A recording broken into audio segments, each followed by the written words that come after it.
tip of the spear has punctured, and the guitar companies are maybe starting to come back to where they were in the beginning. Let's talk about that. Okay, so Taylor Guitars has announced that they are no longer going to be selling direct to consumer any of their USA-made guitars. Hallelujah. Thank you. Now, It's a pretty dope move. it's a pretty dope move. So hats off to Taylor. So I talked to some of my friends at Taylor and some other retailers already about this, that we were talking last night and texting and sort of getting this whole thing sort of started up.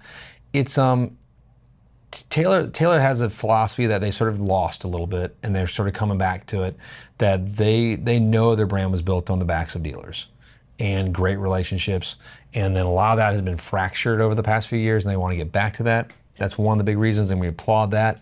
Big deal. Hats off to the best rep in the business, Don Rodriguez over there. Donnie Rod, dude. Adventures with Don. Surfing his way to paradise. Just had a birthday last week. Not saying how old he is, because it's older than 36.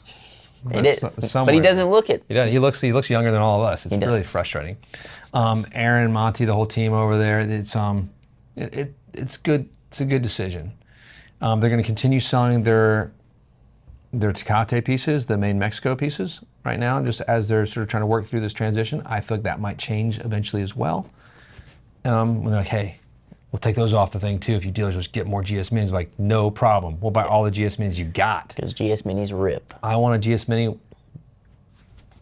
with the special thing on the arm. I've been saying that for years. I'll talk about it later. Anyway, so other issues within this is it's not as easy to be a guitar maker and a guitar seller as it looks. Yes. Well, it's about how many hats you can wear, right? That's how I feel about it. It's like you can be good at a lot of things, but if you're trying to be good at everything, you're gonna have some shortcomings, and I think you're almost better off at focusing on the things that you want to do absolutely fantastic, like build great guitars and be able to have those guitars serviced to customers whenever they are needed, and not selling them. Let that be the job of the infrastructure to be a seller is a way different machine. Like, especially like, when you're selling high-end pieces like this and it's just a point-click thing and there's no personal touch involved at all, the return rate is much higher.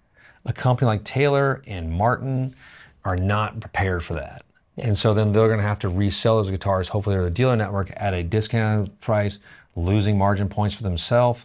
It becomes a cascading thing they don't like. Now, let's talk about, is it possible for a guitar company to sell direct to customer and do it pretty well?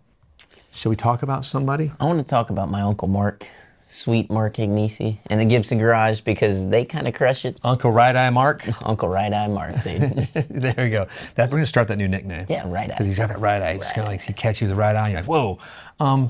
The Gibson Garage, Mark Agnesi, what Gibson's done with their DTC universe has been a different swing. Before we get into Mark and Gibson too much, let's talk about the other manufacturers. They're all trying to do it, except for PRS. They've been stalwart and not doing it, and I applaud them as well.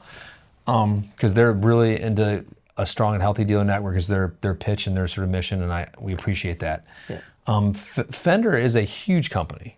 Their DTC thing is not working in the same way. They had a dramatic loss in last year's over the year before. It was like a 30% drop or something huge.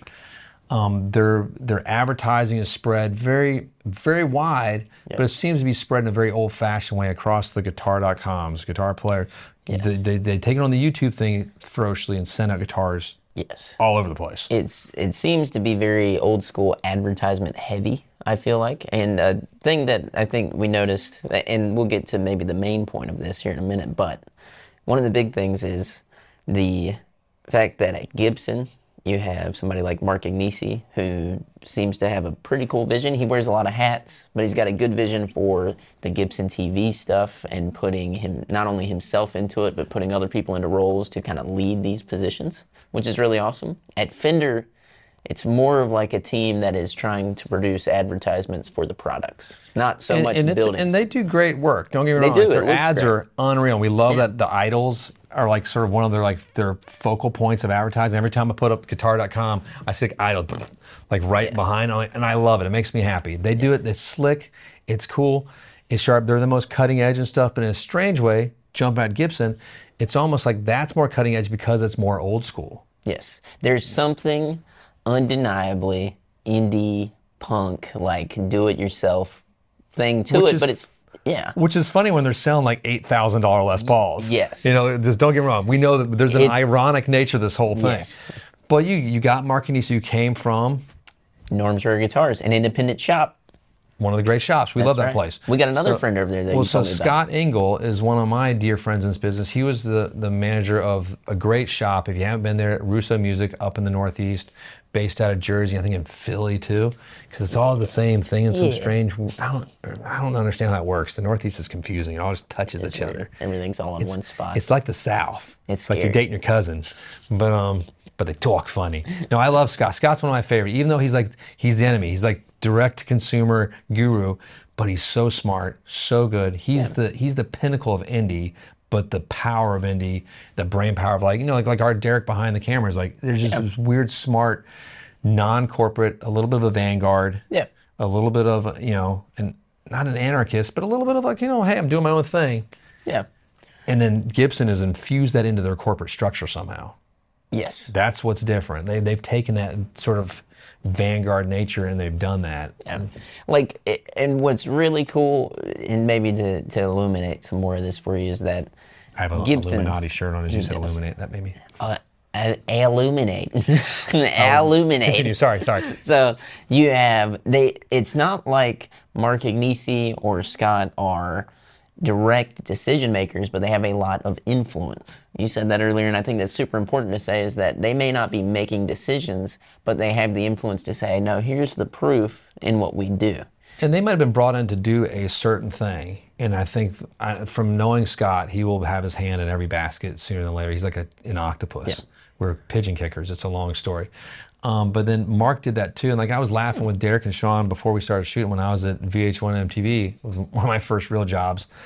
My job was just like a news researcher, but I made my job the point of contact to the record labels, to the venues. And so I was getting free CDs, all the free events I want to go to, having fun. I got fired eventually because I was terrible at my job, but that's another story.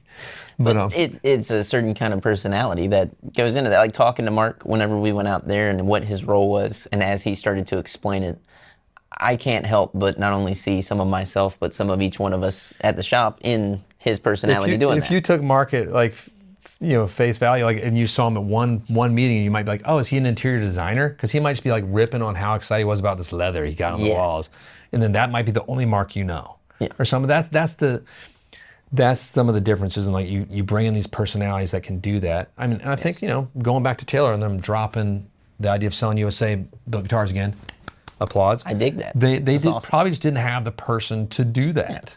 And it takes an entire person just to sort of start that and launch that job. Well, and this isn't the first time, and before I say this, I want to say I actually commend Taylor on this. I think it's really cool, and I think it's a great way to do business.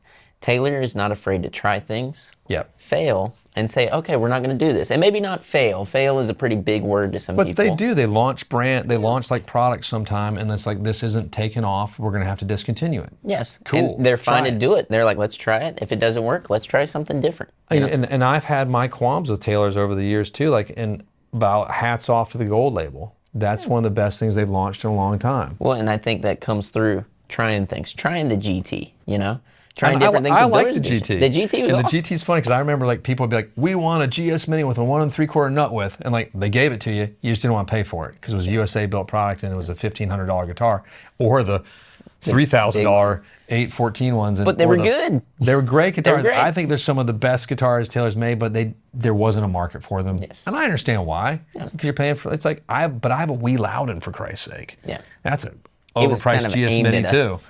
I like small guitars, and Yeah. it's just a thing, and I get it. Yeah, but they work that back in the same way they're doing this. Now, I personally, just future forecasting and looking at beautiful weather, hoping, is that maybe other brands follow suit, and maybe they find a new way to go about it and take some inspiration from places like Gibson. From the guys that I know at Martin Guitars in particular, that is one of the most down-to-earth, it's a huge company, but they feel indie too. They've got that vibe. I mean, if you meet Chris Bacon, He's awesome. and this other gentleman that I love, I'm not going to say his name because I don't want to get him in trouble, that works there. There's two of them that I love so much. I know you're watching right now. He runs a lot of stuff at Martin. Yeah. he's an indie guy at heart too. You know, and I know in his heart of hearts, he wants the dealer network strong and proud and not worrying about competing with their manufacturers and their partners in this whole game of creating love and spreading joy in guitars and selling things and making a living. But I mean, we'd be selling shirts. We were just trying to make money. That's a different thing. Yeah. Or like tracksuits that I'm obsessed with. Short jackets.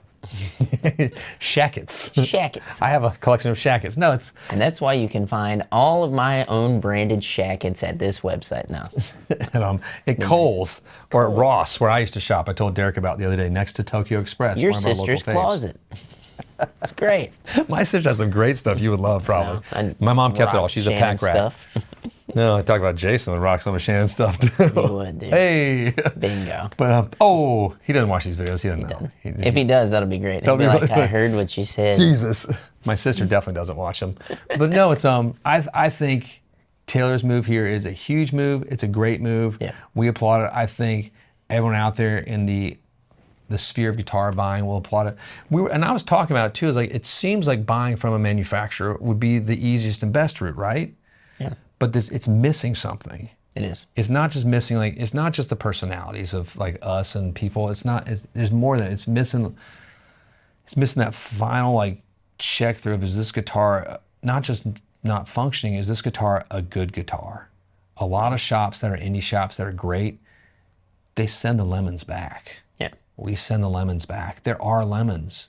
Yes. We just don't have them. We get rid of them. They suck. They go somewhere else. And with that too, I think one of the big issues is if you go to buy direct from the manufacturer, you can't talk to somebody and let them know what it is that you're searching for and have a partner who goes with you on that journey to figure out what it is you're trying to you really might think you want a Taylor 814 CE and then you find I wanted a 614 CE or I wanted a freaking D28.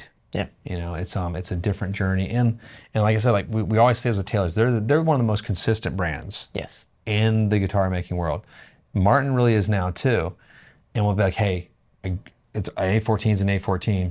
Not really. The ones that you don't hear here are the ones that went back, you know, or so. That's like there are some. That's our job is to smell and sniff through these guitars. Talk to my boys at the acoustic shop. Those boys, they send more guitars back than they keep, probably. Yes. God, they piss off some manufacturers. They are like scrutinous, dude. Great QC if you're looking for something like that. Yes. If you need, so the indie shops do that, and because we're all guitar players. Well, and at the end of the day, we care. I think I can speak for all of us when I say we don't set ourselves on the idea, buy it. We set ourselves on, are you happy? Are you happy is this the guitar? Play it, let's figure that out. Let's work through that, you know? Yep. If that works, great. If you don't buy a guitar, that's okay. We'll see you another day because we're going to help you find that guitar. That's what we're here to do. And now that we're getting close to the end here, thank you for watching. This has been an awesome, I've had a great conversation with Sir Sean here. Thinking about, before we wrap entirely in the whole clicky things, the guitar universe, everyone's like in the business like, well, they're never going to go away from selling direct. We just saw it happen right here. They can. The people, well, Fender can't ever do it. Fender can. They can. Gibson can't ever do it. Gibson can in a different way. Yeah. But I think what they've done has been outstanding, so hats off them. So I don't want them to go away from the Gibson garage. I like going there. It's a great store to shop at. Yeah. We want to take some of our customers there one day and like we have and shop there as well. It's fun. Yeah. But it can change. Martin, you don't have to. PRS hasn't, they don't have to.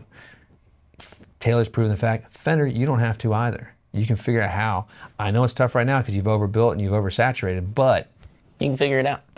You can figure it out and go forward with stronger, better relationships with your manufacturers where you're not having to like sell them like you did like 15 years ago in the panic mode. It can be just like it was before and better. That's right. I think that's cool. So hey, at that note, now let us know your thoughts on this. This is a big deal for all of us in the industry. Please in the comments, tell us like who your favorite indie shops are. Who your favorite, if it's Guitar Center too, that's awesome. Buy from Guitar Center. I used to buy GC Pro all the time. Michael Thrower, best guy ever. I don't know where he is now, probably selling yachts. Now, click like, subscribe. Hit the bell. Have fun, keep playing guitar. Hats off to my entire team at Taylor Guitars for making this decision. Big decision, good decision, proper. It's going to pay dividends down the road. Do it to it. Thank you guys for joining us. Peace.